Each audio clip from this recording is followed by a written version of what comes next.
A man gave police everything they needed: the exact address, the license plate, a full description of his attacker. The police went, they talked to the suspect, and they believed him. 4 more people died after that. The man they should have arrested that day was John Wayne Gacy, a successful businessman, a volunteer at children's hospitals, a guy who dressed up as a clown at birthday parties, and also the most prolific serial killer in Illinois history. Today, we're not talking about the 33 who didn't make it. We're talking about the ones who survived. Because that story, almost nobody tells it. Stay with me. To understand how someone survives John Wayne Gacy, you first have to understand who this guy was to the outside world. And the outside world saw a good neighbor. Gacy ran a successful construction company. He hired young men from the neighborhood, paid well, or so they said. He volunteered as a clown at children's hospitals, called himself Pogo the Clown. He was active in local politics, served as director of the Polish Constitution Day parade in his community. And in May of 1978, 6 months before his arrest, he shook hands with Rosalind Carter, the First Lady of the United States. There's a photo of that moment, both of them smiling. That's what makes this story so hard to process. He wasn't some weird loner living in the woods. He was someone you knew, someone you trusted. But inside his house, in the quiet residential neighborhood of Norwood Park, Chicago, there was a crawl space. And in that crawl space, buried under the dirt, were the bodies of 26 of his victims. He operated for 7 years. He killed 33 men and boys. Most of them were between 15 and 25 years old. And nobody stopped him. Until the ones who survived made it impossible to ignore. At least 7 men have publicly identified themselves as survivors of Gacy. 7 people who, for different reasons, some heroic, some just luck, didn't end up buried in that crawl space. Each story is different, and each one tells you something different about how this man operated. Let's go through them one by one. Case 1. David Bolton, the first one. He was 10 years old. If the official story of Gacy starts in the 1970s, David Bolton says it started much earlier. In the summer of 1956, Bolton was 10 years old. He was on vacation with his mother at a lakeside resort in Elkhorn, Wisconsin. Gacy was 14 and working a summer job there. 14 years old, and already him. Gacy befriended David, invited him to take a hike around the lake. It seemed harmless. He was a teenager, not some creepy adult. But when they reached a secluded spot, hidden in the thicket, Gacy abused him, and then said something David never forgot for decades. "If you tell anyone, I'll drown you." David kept that secret for years, decades. The shame, the fear, and the fact that no one was going to believe him, that a 14-year-old kid could be a monster. He only spoke out once Gacy was already arrested, when the world finally saw what David had seen as a child. Case 2. Donald Voorhees, the conviction that changed nothing. In 1967, Gacy was living in Waterloo, Iowa. He was 25, married, had a job, an apparently normal life. Donald Voorhees was 15 years old and the son of a local politician. Gacy sexually assaulted him. And this time, there were consequences. In 1968, Gacy was convicted of sodomy. He was sentenced to 10 years in prison. 10 years. How much did he actually serve? 18 months. Good behavior. He got out in a year and a half, moved to Chicago, started his business, and kept going. Donald Voorhees had the courage to speak. The system listened halfway, and Gacy walked free. Years later, Voorhees testified at the final trial. According to reports, he attempted to give his testimony but was in such distress he had to be dismissed from the stand. That tells you everything about what he carried all those years. Case 3. Tony Antonucci, the one who put the handcuffs on him. This is the story that hits me hardest out of all of them. In May 1975, Gacy hired a 15-year-old named Anthony Antonucci to work at his construction company, PDM Contractors. 2 months later, Gacy showed up at Tony's apartment. His parents were out of town. Tony had an injured foot. Gacy came over with wine. They put on a movie. Everything seemed normal. And then Gacy attacked him, wrestled him to the floor, got handcuffs on him behind his back, the same trick he used on his victims over and over. But one of the cuffs was loose. While Gacy was out of the room, Tony freed his arm. And here's the part that sounds like it's from a movie, but actually happened.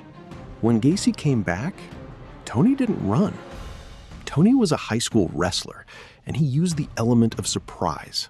He went after Gacy, took him down, and put the handcuffs on him. The most prolific serial killer in Illinois history was handcuffed on the floor, put there by a 15-year-old kid. Gacy threatened him, got furious, and then somehow calmed down. Promised that if Tony let him go, he'd leave and never come back. Tony let him go. Gacy left. And what makes this even more unbelievable? Tony kept working for Gacy for 9 months after that day. 9 months. Gacy never touched him again. Nobody knows why. Case 4. Tony from Kentucky, the one who ran without shoes. This survivor only identified himself by his first name, Tony from Kentucky. In the summer of 1970, he was almost 15 years old. He was at a state park near where he grew up, by the Tennessee River. Gacy approached him, invited him back to his hotel room for a beer. Tony went. He was a teenager. Gacy seemed friendly enough. When they got to the room, Gacy started showing him magazines. Tony described them as sex books, just boys. He also had a suitcase full of chains and handcuffs. Tony felt something was wrong, very wrong. Gacy locked the deadbolt on the door. The whole energy shifted. So Tony did something smart.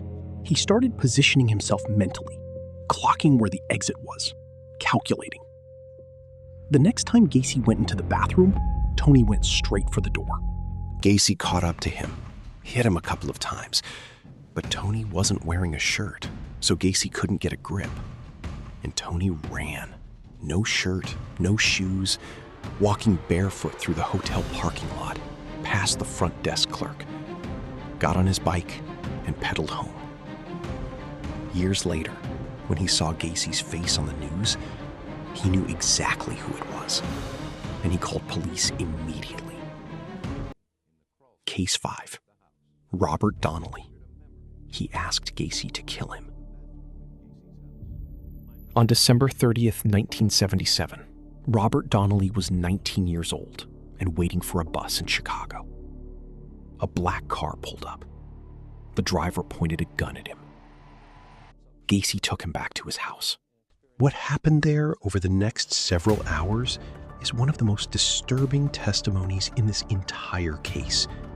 Gacy raped him, tortured him, and repeatedly held him underwater in a bathtub until he passed out, then pulled him back out, let him recover, and did it again. At some point during that night, Robert Donnelly asked Gacy to kill him. Just end it. Gacy replied, "I'm getting around to it." But he didn't. For reasons that were never fully explained, Gacy drove Donnelly back to the city, dropped him off outside the department store where he worked, and told him, if you say anything to the police, they won't believe you. Robert Donnelly went straight to report it. What happened? Police questioned Gacy. Gacy said it was a consensual slave sex arrangement between adults. Police believed Gacy. No charges were filed. Donnelly was left alone with that. The police had essentially told him his version of events meant nothing. And Gacy walked free. Case 6. Jeffrey Rignall, the one who didn't wait for police. This is the story that defines the entire case for me. On March 21, 1978, Jeffrey Rignall was 26 years old. He was walking to a gay bar in Rosemont, Illinois. A black car pulled up beside him. The driver offered him a ride and to smoke a joint together. Rignall got in the car. Gacy pressed a rag soaked in chloroform against his face. Jeffrey Rignall lost consciousness. He woke up intermittently during the drive, caught glimpses of some signs, some buildings, tried to memorize what he could. Then he was chloroformed again. When he finally came to fully, he was inside Gacy's house, strapped to a wooden board with chains pinning his limbs down. What Gacy did to him that night, I'm not going to go through every detail, but it was hours of torture, rape, and abuse while he was kept under with multiple drugs. The next day, Rignall regained consciousness under the Alexander Hamilton statue in Chicago's Lincoln Park, with no idea how he'd gotten there. Permanent liver damage from the chloroform. He went to police. Police said, without being able to identify the attacker, there wasn't much they could do. So Jeffrey Rignall decided to find him himself. For weeks, he staked out highway exit ramps and overpasses in northwest Chicago, looking for a black Oldsmobile, because that's the one thing he'd seen before being knocked out again. Weeks, sitting on the side of highways. And one day, he spotted it. He followed the car, got the address, got the full license plate, wrote everything down. He took it to police. Police took months to act. In July 1978, they filed a minor battery charge against Gacy, but they let him stay free. Between that day and Gacy's final arrest, Gacy killed 4 more people. 4 more. Rignall testified at trial. At one point during his testimony, while describing what Gacy had done to him, he vomited on the stand and had to be excused. That's the level of trauma he was carrying. He wrote a memoir about what he survived, called 29 Below. He died in the year 2000, at 49 years old. He never fully recovered. Case 7. Patrick Dottie, the youngest of all.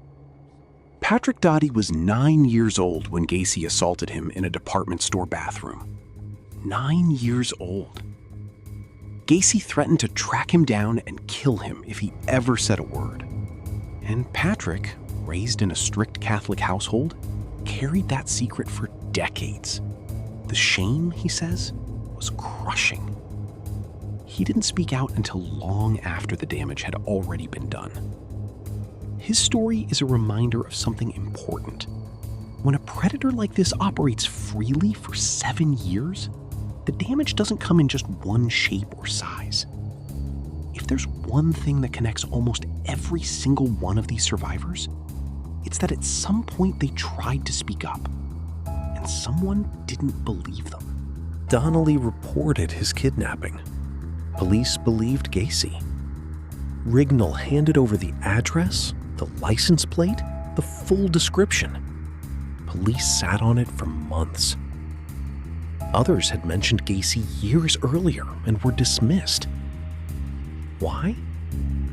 There are a few answers, and none of them are comfortable. The first is that Gacy was exactly the kind of citizen police didn't suspect. Businessman, community leader, volunteer. He had connections. He had credibility.